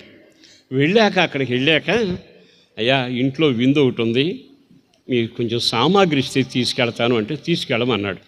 తీసుకెళ్ళాడు, వాడుకున్నాడు, తీసుకొచ్చి అప్పగిచ్చాడు. కానీ అందులో ఒక శాల్తీ రాలేదట. ఈ స్నేహితుడు కనబడటం కొంచెం కనుమయ్యింది. ఓ రోజున చెట్టు కింద కూర్చుని జనమంతా మాట్లాడుకుండగా ఆ స్నేహితుడు ఆ మార్గాన పెడుతున్నాడట. ఈ ఉన్నవాడు వాళ్ళ మధ్యలో కూర్చుని, ఒరే స్నేహితుడా ఇట్రా అన్నాడు. ఏమిటాను? నువ్వు తీసుకెళ్ళావు అన్ని సామాన్లు అన్నీ రాలేదురా అన్నాడంట. అని జగ్గు రాలేదుగా అన్నాడంట. వాడు నిలబడి ఏడ్చాడంట. మామూలు ఏడుపు కాదు, భయంకరంగా ఏడ్చాడట. ఏడిస్తే ఈ పక్కన ఉన్నవాడు అన్నాడు, రే ఆయన జారు ఇచ్చాడు, జగ్గు ఇచ్చాడు, తీసుకురమ్మన్నాడు, పోనీ దొరకలేదా, కనపడటం లేదా, పోయిందా, ఏం చేసి ఒక మాట చెప్పవచ్చుగా, ఏడిస్తే ఏమవుద్ది అన్నారు. ఇంకా గట్టిగా ఏడ్చాడట. సరే ఇంతకు పరిష్కారం చేయడానికి పెద్ద మనుషులు మేము ఉన్నాగా, గొడవ వస్తే ఆ పని మీదే మేము ఉంటాం రండి అని దగ్గరకు పిలిచి అడిగాడట. ఏమైందిరా అని ఏడ్చి అన్నాడట. ఏం చెప్పమంటావు? ఈయన గారి దగ్గర జాడీ తీసుకెళ్ళాను, మా ఇంటికి వెళ్ళాక పురుడు వచ్చింది, పిల్ల పుట్టిందని అనగానే పక్కున్న వాళ్ళంతా ఇది ఎక్కడ పిచ్చోడరా, ఎంతవరకు జరగలేదంటే అది ధనవంతుని అడిగారట. ధనవంతుడు అన్నాడట, అయ్యా మా జారీ అంటే ఏమనుకున్నావు, పిల్ల పుట్టింది అన్నాడు. మరి ఇప్పుడేమైందిరా అన్నాడు. మా ఇంటికి వచ్చాక వాళ్ళ ఇంటికాని తెచ్చిన వెండి జగ్గు ఉందే, దానికి పురుడు వచ్చిందండి. తల్లి పిల్ల ఇద్దరు చచ్చిపోయారు. ఎవరెవరు చచ్చిపోయారు? తల్లి పిల్ల. అంటే పురుడు వచ్చినాడు పిల్ల పుట్టడం నికరం అయితే సావడం కూడా నికరమే. అప్పుడప్పుడు కొన్ని వార్తలు వింటే బాధ అనిపిస్తుంది, అయ్యో తల్లి పిల్ల చనిపోయారట అని. అంటే ఇప్పుడు పింగానికి ఏం పురుడు వచ్చి పిల్ల పుట్టింది, కానీ వెండికి పిల్ల పుట్టింది, కానీ పురుట్లో నిద్ర చచ్చిపోయారు. ఆ మాట అనగానే పక్కున్న నవ్వేరు వీళ్ళంతా. ఆ లోపు ఒక్కసారి కళ్ళు తెరిచి ఏమన్నావు అన్నాడు. అవునయ్యా. అప్పుడు పెద్ద మనిషి అన్నాడు, ఆయన అంటూ ఏంట్రా, నువ్వు చెప్పింది మంచిదేగా, నీ జాడీకి పిల్ల పుట్టి పురుడైతే పిల్ల వచ్చిందిగా, మరి పురుట్లో చచ్చిపోవడం కూడా తెలుసు కదా, అందుకు రెండూ చచ్చాయి. బాబులమంటూ ఏడుస్తూ అంటాడట, అయ్యో చిన్న పింగాణి వచ్చింది, మరి మంచిదేగా, ఏం పోయింది? మాట్లాడరే. వచ్చింది పింగాణి, కానీ పోయింది ఏమిటి? వెండి జగ్గు పోయిందండి. అర్థమైందా? మనుషులు ఎలా ఉన్నారో తెలుసా? పింగాణి పుడితే చాలు, పింగాణి ఉంటే చాలు. కానీ బైబిల్ ఏముంటుంది తెలుసా? లోకమంతా సంపాదించుకుంటే పింగాణి సంపాదించుకున్నట్టు. పోయేది వెండి, పోయేది ప్రాణం, పోయేది ఆత్మ, పోయేది సర్వనాశనం. ఒక్కసారి ఆగి ఆలకించండి. ఇంతకీ మీరు పింగాణి సంపాదిస్తున్నారా, వెండిని సంపాదిస్తున్నారా? నా తెలుగు అర్థమవుతుంది నెలకి? కరెక్ట్గా చెప్పండి. పింగాణి సంపాదించామంటే వెండి మన లోకమంతా సంపాదించినట్టు. వెండి, బంగారం, పొలం, స్థలం, కారులు, కనకం నాకైనా అవసరం, మీకైనా అవసరమే. కానీ మనసులో ఏముండాలో తెలుసా? అనుభవించే ఆస్తి కానీ వెంటొచ్చే ఆస్తి కాదు. ఎంత సంపాదించినా వదిలేళ్ళాలి, కానీ వదలకుండా మనతో వచ్చే సంపాదన సంపాదించాలిగా. అది సంపాదించకుండా ఇదిగో పింగాణి సంపాదించు. ఈ రాత్రి సేవకుడుగా చెబుతున్నా, మరలా మీకు చెప్పగలిగిన మాట. గుండె మీద చేయి పెట్టండి, చదవలాగా ఆలోచించండి. ఇంతకీ నేను ఇంతకాలం బతికి ఏం సంపాదించాను? పింగాణి సంపాదించానా? నా పిల్లతన ఆస్తిని మాత్రమే సంపాదించానా? నా పిల్లలకు క్షేమాన్ని సంపాదించాను? ఏం సంపాదించా? లబోదిబోని ఏడుస్తున్నాడు. అయ్యో వచ్చింది చిన్న పింగాణి, కానీ పోయింది నా విలువైన జగ్గు, వెండిది పోయిందిగా. ఆ తర్వాత ప్రాణం పోయాక గుండెలో బాదుకుంటే వచ్చేది ఉండదు. ఈ లోకంలో ఉండగానే నువ్వు దేని కొరకు ప్రాకులాడుతున్నావు? దేని సంపాదనలో ఉన్నా? ఏదో రకంగా అక్రమ వడ్డీ వచ్చినా పర్వాలా, అక్రమదారులైన పర్వాలా, అక్రమ సంబంధమైన పర్వాలా, ఏదో రకంగా జీవిస్తున్నావు. పింగాణి పెరుగుద్ది, కానీ వెండిపోతుందిగా. ఆత్మ నష్టపోతావుగా. దుర్దినాలు రాకమని పేనా యేసుని స్వరం వినబడుతున్న వేళ నీ ఒక్కసారి ఆగి ఆలకించు సహోదరులారా. నీ జీవితంలో విలువైన ఆత్మ, విలువైన ప్రాణం పోయిన తర్వాత నువ్వు సాధించాలి. పింగాణి సంపాదించిన వాళ్ళందరినీ చూచాం. కోటలు ఏమయ్యాయి? రాజులు ఏమయ్యారు? రాణులు ఏమయ్యారు? రమణులు ఏమయ్యారు? వీళ్ళందరి చరిత్రను మనం గమనిస్తే అంతా మన్నవుతూ వచ్చారుగా. ఎందుకో పరిశుద్ధాత్మ దేవుడి కూడికలో ప్రత్యేకంగా మాట్లాడుతుండగా, సహోదరుడా, దూరాన ఉండి వింటున్నా, ఒకవేళ దగ్గరే ఉండి వింటున్నా, ఒకవేళ లైవ్లో ఉండి వింటున్నా, ఏం సంపాదిస్తున్నావు? నువ్వు సంపాదించేది ఏమిటో జాగ్రత్త. నీవు సంపాదించింది ఏమిటో జాగ్రత్తగా గమనించాలి. ఈ రాత్రి ఈ మాటలు విన్నాకైనా నిజంగా నేనేం సంపాదిస్తున్నాను? అంత సంపాదించిన వాడు చివరికి ఏమీ లేదుగా. మరొక మాట చెప్పనా? ఇద్దరు స్నేహితుల గురించి బైబిల్లో మీరు చాలాసార్లు చదివారు. ఉన్నవాడు, లేనివాడు. లేనివాడేమో లాజరు, ఉన్నవాడేమో ధనవంతుడు. తిండి తింటుంటే ఊపిరాడినంత తిండి తిన్నాడు, ఒళ్ళంతా ఓదారంగు బట్టలు కట్టుకున్నాడు. పేదవాడు వస్తాడు, కురుపులు ఉంటాయి, కుక్కలు నాకుతుంటాయి. నెమ్మదిగా వచ్చి, రే దేవుణ్ణి నమ్ముకోరా అంటే, ధనమే దైవం చెప్పబాకు, నా మాట వినరా అంటే, పాపం అని నన్ను భయపెట్టబాకు అంటూ జీవితాన్ని సాగించాడు. కానీ విచిత్రం ఏమిటి తెలుసా? ఇద్దరికి చావు సమానంగా వచ్చింది. మరణానికి ఉన్న గొప్పతనం ఏమిటి తెలుసా? అందరినీ సమానంగా ప్రేమిస్తుంది. ఉన్నవాడిని కౌగిలించుకున్నట్టే కటికి దరిద్రుడు కూడా కౌగిలించుకుంటుంది. తర్వాత ఇద్దరు చనిపోతే ఊరంతా కదిలొచ్చింది. అతను ఊరేగిస్తూ తీసుకెళ్ళి పాతి పెట్టారు. కానీ ఇతనింటికి ఎవ్వరు రాలా. కానీ పరలోక కుటుంబం దిగి వచ్చింది. దేవుని దూతలు లాజరును కొనిపోయాను. అందరూ మాట చెప్పండి. లాజరుని దేవుని దూతలు కొనిపోయాను, ధనవంతుడు చనిపోతే పాతి పెట్టబడాను. రెండు మాటలు మనసులో పెట్టుకోండి. నువ్వు ఏదో సంఘానికి రావాలి, అందరిలాగా నీ ఇష్టానుసారంగా పింగాణి బతికితే ఒక దినాన పాతి పెట్టబడతావు. కానీ నీవు దేవుని సొంత రక్షకుడిగా అంగీకరించి నడిస్తే దేవుని దూతలు కొనిపోబడినట్లుగా రాకడలో మనం కొనిపోబడుదుముగాక. మేఘాల మీద కొనిపోబడుదుముగాక. ఆయన రాకడలో మేఘాల మీద మనం కొనిపోబడుదుముగాక. ఇతని ఆస్తి అక్కడికి వచ్చిందా? అక్కడికి రాని ఆస్తి కోసం సంపాదించి తిన్నాడు, కానీ తన రక్షణని ఆస్తి సంపాదించుకున్నాడు. ఆ రక్షణను సంపాదించుకుని యేసు రక్తం ద్వారా కడగబడి నమ్మి బాప్తిసం పొంది దేవుని బిడ్డ అయ్యాడు. నెమ్మదిగా జరిగింది ఏమిటి? నెమ్మదిగా తీసుకొని నిత్యమైన నివాసంలో కొనిపోయినట్టుగా పరిశుద్ధ గ్రంథంలో జాగ్రత్తగా గమనిస్తున్నాగా. ఈ శుభవేళ నేను మీకు చెప్పాలనుకున్న మాట ఏమిటంటే, ఇంతకీ మనం ఏమి సంపాదిస్తున్నాం? మీరు ఆలోచించండి. వాళ్ళేమో తారుమారు సంపాదించారు, వీళ్ళేమో ఖాళీ పడవను సంపాదించారు. దేవుని మాటకు వెనక వాళ్ళు ఖాళీ సంచిని, చినిగిన సంచిని సంపాదించారు. వీడేమో లోకమంతా సంపాదించుకుని పింగాణి సంపాదించుకున్నాడు.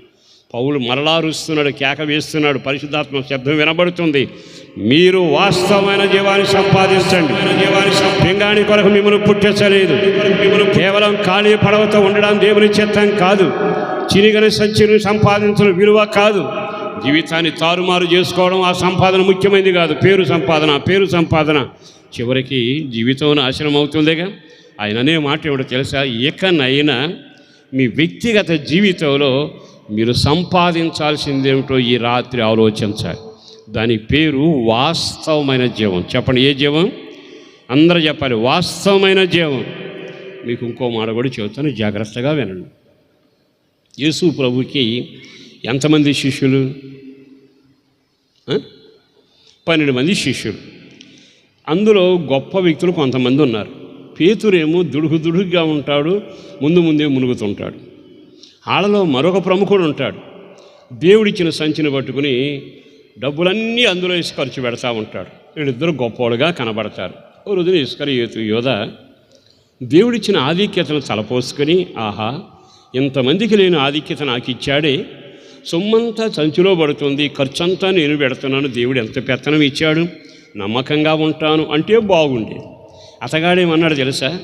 సరే కానీ ఈ సంపాదన పెద్దగా గిట్టుబాటు లేదు, అసలు యజమానుడిని నమ్ముకుంటే, యేసు ప్రభు నమ్ముకుంటే ఇంకెంత వస్తుంది అని అనుకుని తిన్నగా వెళ్ళి ప్రధాన యాజకుడి దగ్గరకు వెళ్ళి వాళ్ళని అడిగాడు. యేసు నమ్మితే అప్పగిస్తే ఎంత ఇస్తారని. తూకం వేస్తాం, 30 వెండి నాణాలు ఇస్తామని చెప్పారు. ఇక ఇంతకాలం తన దగ్గరున్న సంచి కానీ డబ్బు కానీ ఆలోచిస్తే కోట్లు పంచుంటాడుగా 3.5 సంవత్సరాల్లో. ఇంత సొమ్మును చూచాడుగా. కానీ దానికంటే కూడా సంపాదన మీద మమకారం. అందుకని వెంటనే తాను చేసింది ఏమిటో తెలుసా? యేసు ప్రభుని అమ్మడానికి ఇష్టపడ్డాడు, దొంగ ముద్దు పెట్టడానికి ఇష్టపడ్డాడు, నాణెల మూటలు తెచ్చుకోవడానికి ఇష్టపడ్డాడు. సరే వెళ్ళాడు.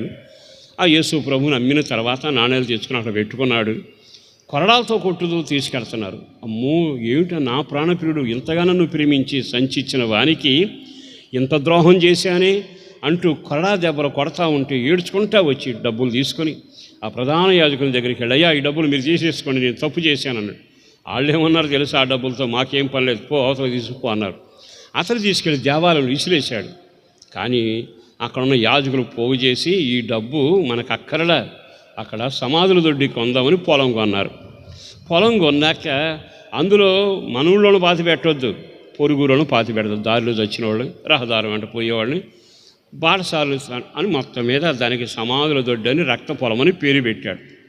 ఇస్కరియోతు యోధ చేసేది లేక తాడు తెచ్చుకున్నాడు, కొనుక్కున్నాడు, మొత్తం మీద ఉరేసుకున్నాడు. ఆ ఉరి చేత అసలు పొట్ట పగిలి చనిపోయాడు. చరిత్ర మనకు తెలుసు. ఇస్కరియోతు యోధ దగ్గరకు వెళ్ళి, ఇస్కరియోతు యోధ, నువ్వేమి సంపాదించావు? యేసుతో 3.5 సంవత్సరాలు ఉన్నావు కదా, సంఘంలో ఉన్నావు, సహవాసంలో ఉన్నావు, ప్రార్థనలో ఉన్నావు, అన్ని కార్యక్రమంలో ముందున్నావు కదా, ఇంతకీ నువ్వేమి సంపాదించావు? అతను ఏమన్నాడు తెలుసా? అయ్యా, నేను అపోస్తులత్వం సంపాదించాలా, దేవుని కృపను సంపాదించాలా, నిత్య జీవాన్ని సంపాదించాలా, సమాధుల దొడ్డిని సంపాదించా. మీరేమనుకోరికే? జీవితంలో సమాధుల దొడ్డిని సంపాదించడానికి నేను పుట్టించలేదుగా దేవుడు. ఈ రోజున సమాధుల దొడ్డి సంపాదించాడు భక్తుడు. ఇంకొక మాట ఏమన్నాడు తెలుసా? నా నాశనానికి నేనే కారణం, నా నాశనానికి తాడు తెచ్చుకున్నా. అంటే ఇంతకాలం భక్తి చేసి నాశనాన్ని సంపాదిస్తావా? ఇంతకాలం భక్తి చేసి సమాధుల దొడ్డి సంపాదిస్తావా? మీరు ఎప్పుడైనా బైబిల్ చదివారా? పేతురును, యోహానును, యాకోబును ఇంచుమించు వాళ్ళంతా యేసుతో ప్రార్థనకు వెళ్ళేవాడు. కొండ మీదకి, తోటలోకైనా ప్రార్థనకు వెళ్ళేవాళ్ళు. ఇస్కరియోతు యోధ యేసు ప్రభుతో ప్రార్థనకు వెళ్ళాను అని మీరు బైబిల్ ఎక్కడైనా చూసారా? మాట్లాడరే పాస్టర్, చెప్పండి, ఎక్కడైనా చూసారా? పొరపాటున నీకు ప్రార్థనకు వెళ్ళే టైం లేదు, అంతా ఈ టైం, నువ్వు అటెళ్ళు, నేను ఇటు వెడతా. చివరికి ఉరితాడేగా, చివరికి నాశనమేగా, చివరికి వెంటరాని సమాధులు దొడ్డేగా. చేతిలో జోడిస్తున్నాను. ఈ రాత్రి తెలివిగలవాడుగా, సంపాదన పరుడుగా, ఆరోగ్యవంతుడుగా, ఒక ఉద్యోగిగా, దేవుడు కుటుంబీకుడిగా నేను చేశాడు కదా, తనువును చాలించకముని లెక్క చెప్పాలి. నువ్వేమి సంపాదిస్తున్నావు? నువ్వు సంపాదించారు ఉరితాడా? నువ్వు సంపాదించిన నీ నాశనానికి నువ్వే కారకమా? నరకానికి వెడతావా? నువ్వు సమాధుల దొడ్డిని సంపాదిస్తావా? నీవు సంపాదించేది ఖాళీ పడవా? నువ్వు సంపాదించేది అంతా వినాశనమేనా? చినిగిన సంచేనా? తారుమారేనా? ఎందుకో పరిశుద్ధాత్మ దేవుడు ఈ రోజున బహుతేటగా మాట్లాడుతుండగా పౌలు కేక వినబడుతుంది. మూలవాక్యంలో వెళతాం. అక్కడ ఏం రాస్తుందో తెలుసా? వారు వాస్తవమైన జీవం సంపాదించాలి. వారు వాస్తవమైన జీవం సంపాదించాలి. వారు వాస్తవమైన జీవాన్ని సంపాదించాలి. ఎంతకాలం సంపాదించింది జీవితానికి వినాశన కారణమైందిగా. వాస్తవమైన జీవం అంటే ఒక మాట చెబుతారు. ఇది మనం ఉన్నది బలంతో ఉన్న గుడ్డు పాలుతో తిన్న బతికిన ఇది కొంతకాలం ఉండే జీవం. శరీరాన్ని వదిలేక ఆత్మ వెళ్ళిపోతుంది. వెళ్ళిపోయాక ఎక్కడికి వెళ్ళాలి? బైబిల్ లేఖనం ప్రకారం పాపం చేసినవాడు, పాపంలో బ్రతికేవాడు, పాపాన్ని వెంటాడినవాడు, పాపాన్ని పోషించినవాడు, పాపాన్ని మూటగట్టుకున్నవాడు నెమ్మదిగా నడిచి వెళతాడు. పాపం వారి ముందు వారి వెనక ఉండి వారి నిత్య నాశనానికి తీసుకువెళతాడట. అగ్ని ఆరదు, పురుగు చావదు. ఈ పాట మనకు వచ్చుగా, అగ్ని ఆరదు, పురుగు చావదు. అంటే నీ జీవితంలో నీవు ఆరున అగ్ని చేత కాల్చబట్టడానికి యమగుండమని చెప్పు, నరకమని చెప్పుడు, పాతాళం అని చెప్పు, అగ్నిగుండం ఏదైనా ప్రభావం కనబడే స్థావరంలో పెడతాడు. కానీ ఈరోజు నీవు సంపాదించాల్సి శాశ్వత కాలం జీవించే జీవితం అది ఎలా సాధ్యం? యేసు ప్రభుని గురించి వింటే, యేసు ప్రభు ఎవరో తెలుసా? ఒక చక్కని మాట అన్నాడు, నేనే జీవము, నేనే మార్గము, నేనే సత్యం. చెప్పండి అన్నమాట. నేనే మార్గము, నేనే సత్యము, నేనే జీవం. చివరికి ఆయన మన మీద ఉన్న ప్రేమ కొద్దీ ఏం చేశాడో తెలుసా? నెమ్మదిగా, బాగా ఆలకించండి, నెమ్మదిగా మన పాపాల నుంచి మన పరిహారం చేసి మోక్షంలో ప్రవేశపెట్టాలని మన మీద ప్రేమ కొద్దీ లోకానికి 2025 సంవత్సరాల క్రితం యేసు అనే నామంలో వచ్చాడు. వచ్చినవాడే కాదు, మన పాపాలను నెత్తిన వేసుకుని కొరడా దెబ్బలు తిని ఆయన తన రక్తాన్ని ఆఖరి బొట్టు వరకు కార్చాడు. ఇది మత ప్రచారం కాదు, నీ శాపానికి విరుగుడు, నీ పాపానికి పరిష్కారం, నరకం నుంచి మోక్షానికి వెళ్ళే మార్గం. మరి ఈ రోజున యేసు ప్రభుని కులాల దేవుడుగాను, మతాల దేవుడుగాను, రోగాలను బాగు చేసే డాక్టర్గా మాత్రమే చూడటం హాస్యాస్పదమేగా. ఓ సేవకుడుగా బ్రతిమలాడుతూ మీకు చెప్పగలిగిన మాట, యేసుక్రీస్తు రక్తం అవశ్యం. ఆ రక్తం పాపా నుంచి మనం విడుదల చేసి పవిత్రులుగా మారుస్తుంది. అందుకే ఈ రోజున నువ్వు ఎవరైనా యేసు ప్రభుని అంగీకరించి నీ పాపాలు ఆయన దగ్గర ఒప్పుకొని యేసు రక్తం ద్వారా కడగబడి నమ్మి బాప్తిసం పొందితే నీకు రక్షణ కలుగుతుంది, పరిశుద్ధత కలుగుతుంది, జీవం నీకు కలుగునగాక. నా జీవమును నా గొర్రెలకు ఇస్తున్నాను అన్నాడుగా. మరి ఈ జీవం కలగాలంటే సిలువే శరణంగా. నీ జీవితంలో వెంటాడుతున్న శాపం విడుదలైపోవాలిగా. మనిషి జీవితంలో శాపంతోనే ఊరేగుతున్నాడు. ప్రియ దేవుని బిడ్డలారా, ఈ మాటలు విన్నాకైనా ఒక క్షణం మీరు ఆగి ఆలకించండి. ఒక సేవకుడిగా చెబుతున్నా, మీరు ఇంకా మరణ మార్గంలో ఉంటారా? జీవాన్ని శాశ్వత జీవాన్ని సంపాదిస్తారా? యోహాను సువార్త 5:24 వాక్యం మీరు ఇప్పుడు చదవండి. యోహాను సువార్త 5:24 ఏమని రాస్తుంది? ఈయన నా మాట విని నన్ను పంపిన వాని యందు విశ్వాసమించువాడు, అర్థమైందా? నిత్యజీవం అంగళ్ళలో లేదు, నిత్యజీవం స్వాస్థ్యం కాదు, నిత్యజీవం ఎక్కడో ఎవరో ఇచ్చేది కాదు, శిలువ ద్వారా సాధ్యం, యేసు రక్తం ద్వారా సాధ్యం. ఎవరు నా మాట విని నేను పంపిన వారిని విశ్వసిస్తారో అట్టి వారు జీవం కలిగిన వారు. చేతులైతే ఒక్కసారి హల్లెలూయా చెబుతాం గట్టిగా. హల్లెలూయా. దేవుని యేసుని ఎరగటమే నిత్య జీవం, రక్తం ద్వారా కడగబట్టమే రక్షణ, ఆయన మార్గంలో నడుస్తమే కృప కనికరాన కలిగిన బాట. ఎందుకో దేవుడు తేటగా మాట్లాడుతుండగా ఈ రోజున ఈ స్థితిలో నుంచి నీకు విడుదల కలగాలి. ఆయన నిత్య జీవాన్ని దయచేస్తున్నాడు. యేసు ద్వారా రక్షించబడి ఆయన బిడ్డగా మారితే ఏమవుతుందో చెప్పన? యుగ యుగాలు యేసుతో సదాకాలం మరణం లేని రాజ్యంలో చిరంజీవిగా బ్రతుకుదమగాక. గట్టిగా ఆమేనండి. ఇంకొంచెం గట్టిగా చేతులు పైకెత్తి ఆమేనండి. ఆమేన్. ఈ రోజున నీ వ్యక్తిగత జీవితంలో యేసు శిలువలో ఎందుకు వేలాడాడో తెలుసా? నీ శాపాన్ని కొట్టివేయటానికి, నీ పాపాన్ని కొట్టివేయటానికి. చిన్న చరిత్ర చెప్పి నేను ముగిస్తానండి. ఓసారి ఒక పెద్ద పట్టణంలో వాక్యం చెప్పడానికి వెళ్ళా, ఈస్ట్ గోదావరి. విపరీతమైన జనం వచ్చారు, పెద్ద గ్రౌండ్, హై స్కూల్ గ్రౌండ్. వాక్యం చెప్పినాక వాక్యం అయిపోయాక వాళ్ళకి ప్రార్థన చేసి వెళ్ళిపోయాం. కారు ఎక్కి అంత దూరం వెళ్ళానండి. అక్కడికి వెళ్ళగానే రోడ్డు మీద ఒక అతను కారు ఆపాడు. కారు ఆపగానే నేను కొంచెం ఆపి పలకరించి ఏమిటండి అన్నాడు. నమస్కారం అండి, నేను ఒక విలేకరునండి, కొంచెం ప్రార్థన చేస్తారా అన్నాడు. సరే డోర్ తీసి కిందకి దిగి తల మీద చేయి పెట్టి ప్రార్థన చేస్తాను అన్నా. అనగానే ఏమన్నాడు తెలుసా? నాకు కాదండి, మా ఇంటికి వచ్చి చేయండి అన్నాడు. రాత్రి 1 గంట దాటింది. ఇప్పుడు ఇళ్ళమ్మడి తిరిగే టైం కాదయ్యా, ఇక్కడ ప్రార్థన ఇదేనండి మా ఇల్లు అన్నాడు. పక్కనే మొత్తం మీద వెళతా ఉన్నాం. వెళతా ఉంటే అతను ఏమన్నాడు తెలుసా? నేను విలేకరునండి, కానీ వీధి ముఖం చూడలేదన్నాడు. అదేమిటి? విలేకరు ఎప్పుడు ఇంట్లో ఉండడు, ఎవరు చచ్చాడో, ఎవరు కొట్టుకున్నాడో, ఎవరు స్టేషన్కి వెళ్ళాడో వివరాల సేకరణ చేయటమే వాళ్ళ పని. కానీ తిన్నగా వెళ్ళి ఆ ఇంటి వరండాలో లైట్ వేశాడు. అతను చూస్తే నాకు భయం వేసింది, దడబుట్టింది. తెల్లటి వ్యక్తి, నడి వయసులో ఉన్నాడు, ఒళ్ళంతా పాము పొడై. అంతటి పాము పొడను చూస్తే అతను మాట్లాడుతుంటే భయం అనిపించింది, పాము కదిలినట్లు అనిపించింది. తమ్ముడు అన్న, ఇదేనన్నా నా పరిస్థితి అన్నాడు. సరే ఇంతకీ ఏమిటన్నా? నేను హిందువుణ్ణి, ఇప్పుడు వాక్యం కానీ ప్రార్థనలు కానీ మీ భజన తెలియదు నాకు. నేను ఈ రోగం చేత చాలా చోట్ల తిరిగాను, చాలా చోట్ల వైద్యం చేసుకున్న, ఫలితం లేకపోయింది.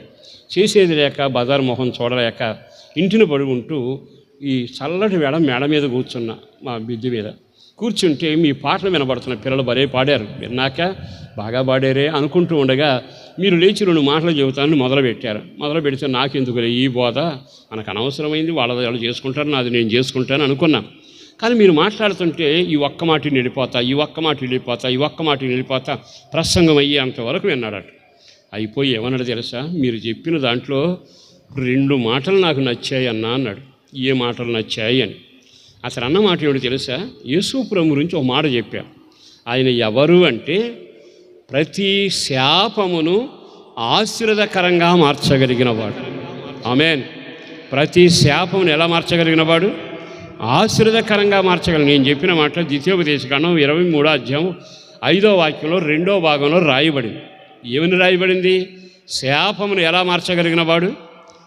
ఆశీర్వాదకరంగా మార్చగలిగిన. నేను కులాల దేవుడు అనుకున్నానండి, మతాల దేవుడు, ఏదో వాళ్ళ బోధలాలు చేసుకుంటున్నారు అనుకున్నాను. శాపాన్ని ఆశీర్వాదకరంగా మార్చగలిగిన దేవుడు అంటే నాకు ఆశ కలిగింది, నా పరిస్థితి ఇది అని తలుపు తీస్తే భార్య పడుకునుందని మంచం మీద చాలా లావు ఉంది. ఏం చేయాలో అర్థం కాక అది ఒక వ్యాధి అట. వైద్యుడి దగ్గరికి వెళితే చేసి ఖర్చు పెట్టి పంపించేశారు. బంధువులు కూడా ఉండకుండా వెళ్ళిపోయారు. ఆ తర్వాత భార్యను అనగా నేను చిన్న ప్రార్థన చేస్తాను, అక్కడికి వెళ్ళంటే వెళ్ళబాకండానా, అన్నీ మంచంలోనే జరుగుతున్నాయి, వెళ్ళొద్దు, ఇక్కడే చేయండి అన్నాడు. కాదులే చేస్తానని చేసి తర్వాత నాకు ఒక కొడుకు అంటే ఏడంటే ఈ పక్కన గుమ్మం తీశాడండి. లోపల 21 సంవత్సరాలు కొడుకున్నాడు.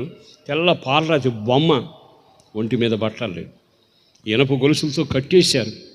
మెంటలు భయంకరమైన పరిస్థితి. నా కళ్ళల్లో నీళ్ళు పటపడమని కారిపోయినాయి. అయ్యో ఏమిటి ఈ పరిస్థితి అని నన్ను పట్టుకుని ఏడ్చి అంటాడు, అయ్యా నేను చేసిన పాపం, నేను చేసిన అక్రమం, నేను చేసిన మోసం ఇదిగో నా జీవితంలో తారాడుతుంది, నేను శాపంలో ఉన్నాను, దేవుడు నన్ను కూడా విడిపిస్తాడా అని.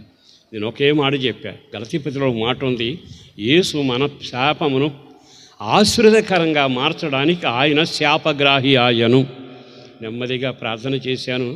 తర్వాత అతను ఒక మాట అన్నాడు, అన్నా మీరు మాట చెప్పారు, సీజన్లో మనమంతా పళ్ళు తింటాం, పళ్ళు తిన్నాక విత్తనాలు దులిపేస్తే ఆడవాళ్ళు ఊడిచేస్తారు. అయిపోయినాక చినుకులు పడతాయి, నేల తడుస్తుంది, విత్తనం నానుతుంది, పొట్ట పగులుతుంది, మొక్క బయటకు వస్తుంది. వాళ్ళు వచ్చి అంటారు, నారింజ, నేరేడు, నిమ్మని కేకలు వేస్తే చల్లండిదరే ఎప్పుడో తినాలో నోరుమై అవి అట్లాగే మొలుస్తలేను. కానీ మొలిచిన మొక్క అందట, మీరు మర్చిపోయినా తిని నేను మిమ్మల్ని మరవలేదన్నట. ఒక్కసారి ఆగి ఆలోచిస్తే నిజమేగా. విత్తనం అంటే మన క్రియలు, విత్తనం అంటే మనం చేసిన పనులు, మనం చేసిన పనులన్నీ మర్చిపోతాం. కానీ దేవుడు మరవడగా. అక్రమం చేసావా, వ్యభిచారం చేసావు, త్రాగావు, కులాలతోనూ గొడవలు పడ్డావు, కుటుంబాలతో రభస చేసావు, ఎదురువాని కాపురంలో చిచ్చు పెట్టావు, అక్రమ ఏదో విత్తనం వేస్తానే ఉన్నాగా. అందరూ మంచి చేయరు, అందరూ చెడు చేయరుగా. మరి ఈ రోజున దేవునికి ఇష్టం లేని కార్యాలని విత్తనాలు వేస్తే అది ఎవరి దొడ్లో మొలుస్తాయి? నేను తిన్న పళ్ళు ఆ ఇంట్లో మొలవగా. నేను తిన్న విత్తనాలు ఎక్కడే మొలుస్తాయి, ఆ తర్వాత ఎదుగుతాయి. ఒకవేళ అన్ని అక్రమాలు చేసామనుకో, మోసం చేసామనుకో, ముళ్ళ కంపలు ఎదుగుతాయి. ముళ్ళ కంపలు ఎదిగినాక నీ పిల్లలు ఎక్కడ ఆడుకుంటారు?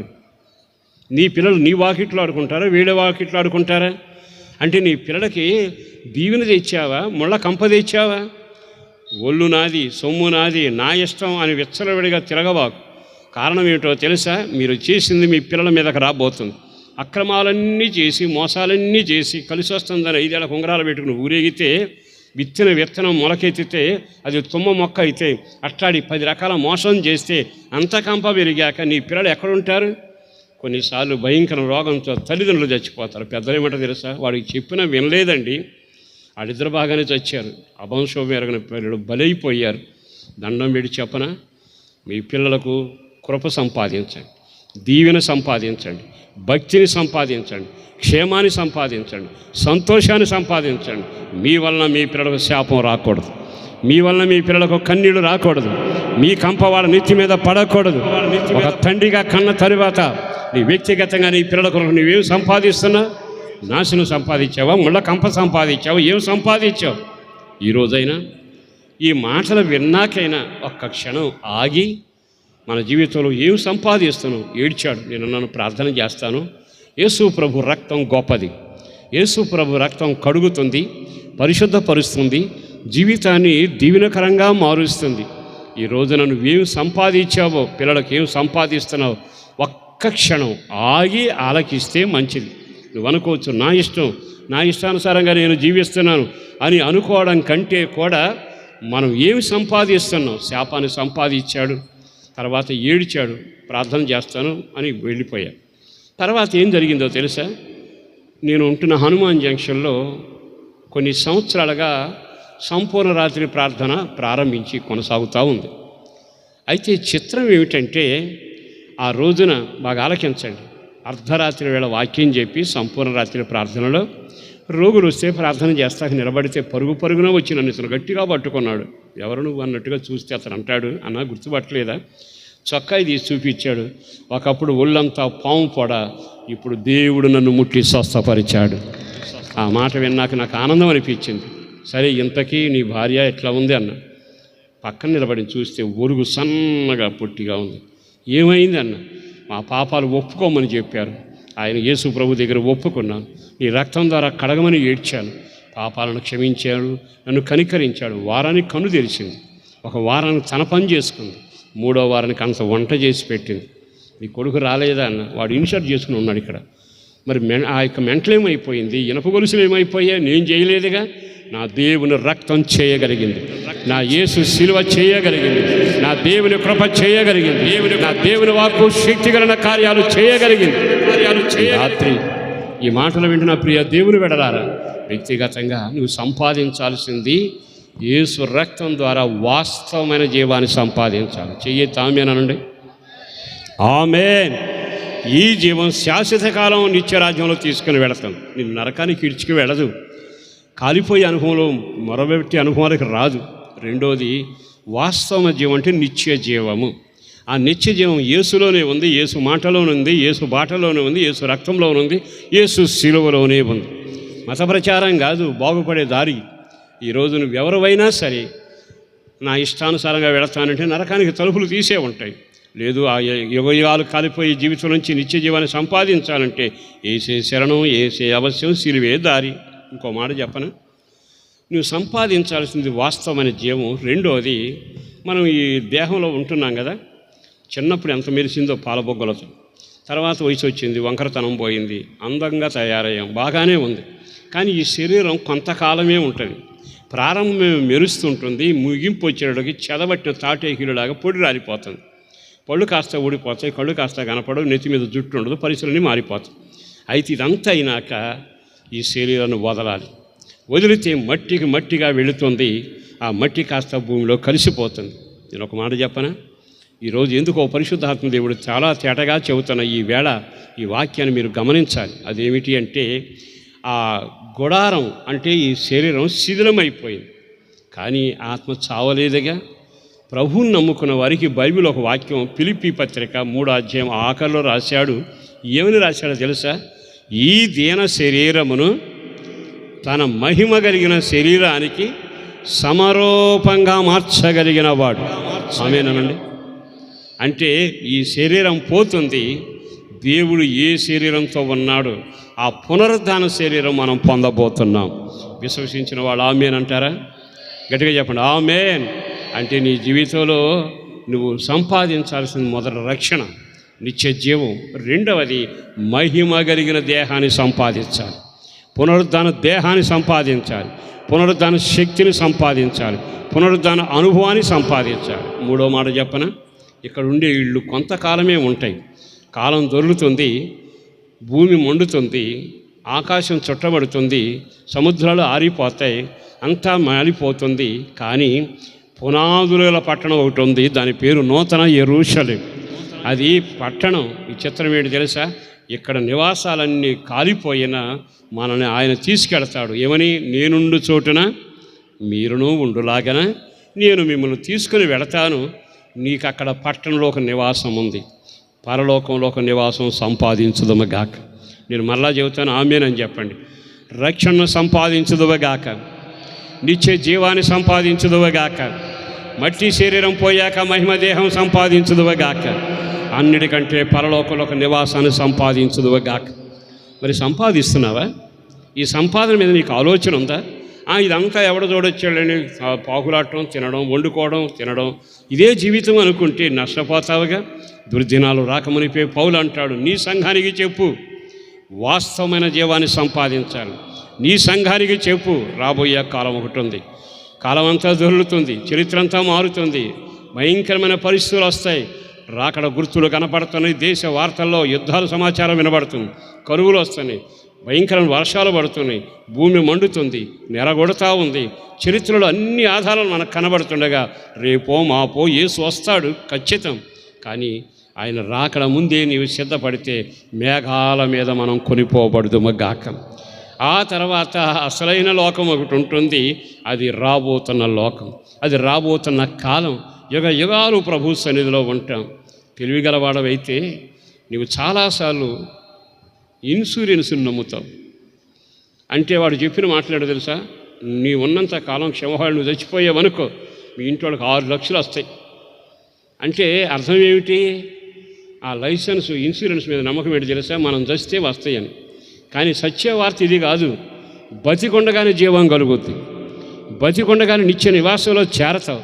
మరి ఈ మాటలు విన్నాకైనా ఒక క్షణం ఆగి ఆలకించి ప్రభు చిత్తానుసారంగా మనం నిత్య జీవాన్ని సంపాదిస్తున్నామా? శాప నుంచి విడుదల పొందుతున్నామా? ఈ రాత్రి మరలా చెబుతాను, నీ జీవితంలో తారుమారు సంపాదిస్తున్నావా? పింగాణి అనే లోకాన్ని సంపాదిస్తున్నావా? సమాధుల దొడ్డి ఉరితాడును సంపాదిస్తున్నావా? నీ వ్యక్తిగత జీవితంలో ఖాళీ సంచిని సంపాదిస్తున్నావా? నీ వ్యక్తిగత జీవితంలో ఎటు చూసిన ఖాళీ పడవను సంపాదిస్తున్నావా? ఎందుకో ఈ రాత్రి పరిశుద్ధాత్మదేవుడు బహుతేటగా మాట్లాడుతుండగా వాస్తవమైన జీవం, అందరూ ఆమేన్ చెప్పండి. వాస్తవమైన జీవాన్ని నువ్వు సంపాదించగలగాలి. అది యేసులో మాత్రమే సాధ్యం. మరి దేవుడి మాట ప్రవచన రీతిగా బహుతేటగా మాట్లాడుతున్న ఈ వేళ మరి ఏమి సంపాదించాలనుకుంటావు? ఒక్క క్షణం ఆగి నువ్వు దేవుని వైపు తిరగాలి. దేవుడు కృప చూపే కాలం ఇది, కరుణామయుడు కనికరిస్తున్న వేళ. బాటను దాటవేయబాకు, మాటలకు లోబడబాకు, ఆస్తికి ఒరిగిపోబాకు, లోక పరపతి కోసం మెరుస్తున్న దాని కొరకు కృంగిపోబాకు. నీ జీవితంలో గొప్ప విడుదల కలగాలి. యేసునామమున గొప్ప క్షేమం మీకు కలగాలి. మీ ప్రాణాత్మ దేహాలు క్షేమంతో వర్ధిల్లుదురుగాక. రాబోతున్న లోకానికి మంచి మనుగడ కలగాలి అనుకుంటే ఒక్క క్షణం మీరు లేచి నిలబడతారు. అందరూ ఒక్క క్షణం లేచి నిలబడండి. నిలబడిన మీరంతా ఒక్క క్షణం కళ్ళు మూయండి, చేతులు పైకెత్తి చిన్న ప్రార్థన చేసుకోనండి. ఇంతకాలం నీ ప్రాణ ఆత్మ దేహాలను గురించి ఆలోచించు. ఏమి సంపాదించావు సహోదరుడా? నువ్వు దూరానున్న దగ్గర ఉన్న మేధావైన, సంపాదన పరుడవైన, శాస్త్రవేత్తమైన, అన్ని రంగాలు ఆరితేరిన వాడవైనా ఏమి సంపాదిస్తున్నావు? పింగాణియా? ఏమి సంపాదిస్తున్నావు? ఖాళీ సంచ, ఈ చినిగిన సంచిని సంపాదిస్తున్నావా? బ్రతికంతా ఖాళీ ఖాళీ ఖాళీ అది సంపాదిస్తున్నావా?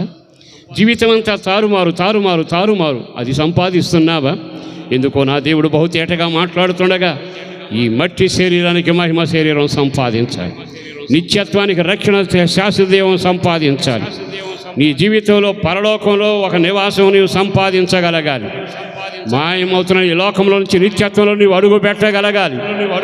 అంత తేటగా ప్రభు మాట్లాడుతుండగా, అయ్యా నేను సంపాదించింది ఏమిటో నాకు అర్థమయ్యింది, నన్ను క్షమించు ప్రభువా, నీ వైపు తిరుగుతానయ్యా, జీవం నాకు కావాలి, మహిమ దేహం కావాలి, నిత్య నివాసం కావాలి.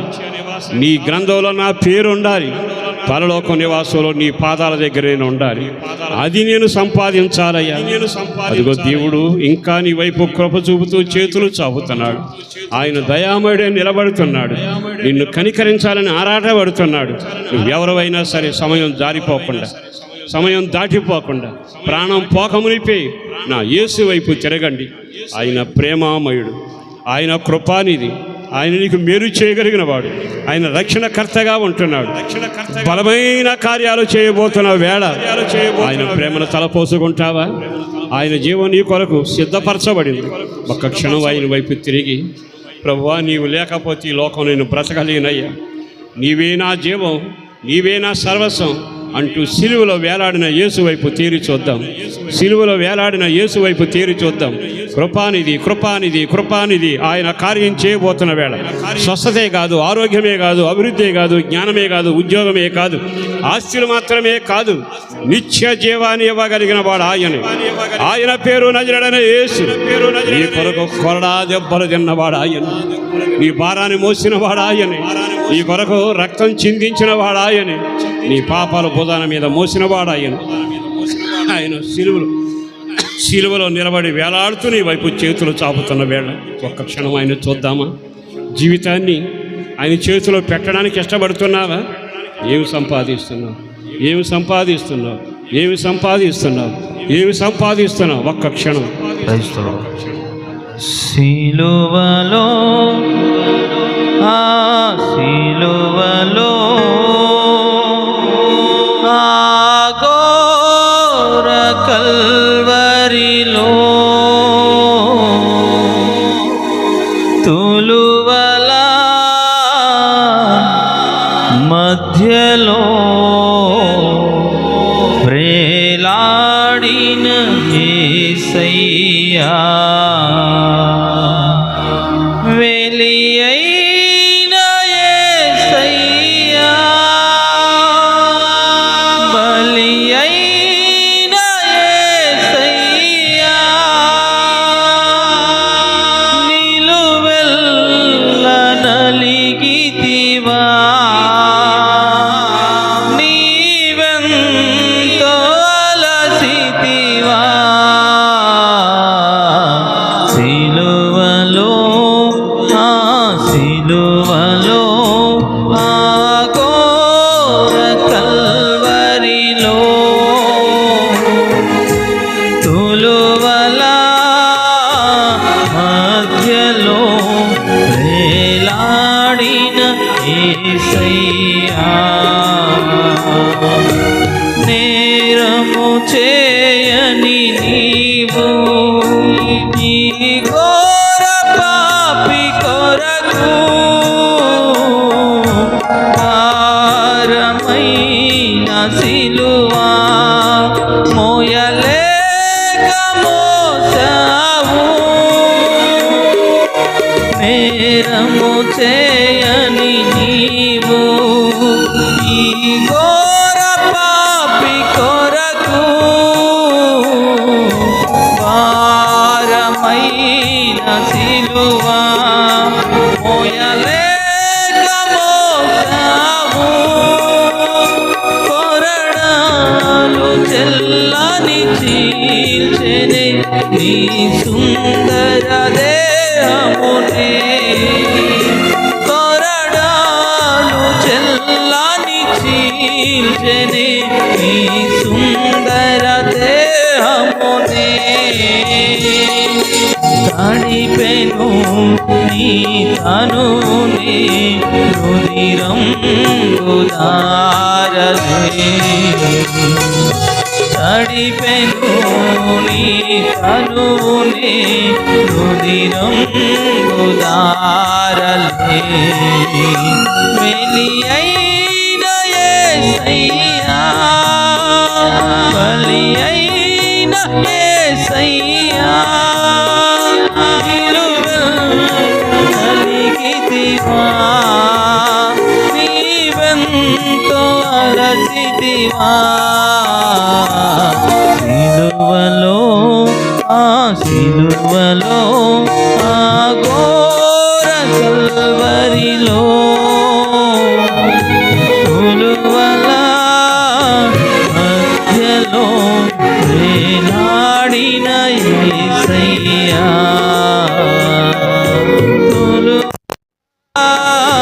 మధ్యలో వేలాడిన యేసయ్యా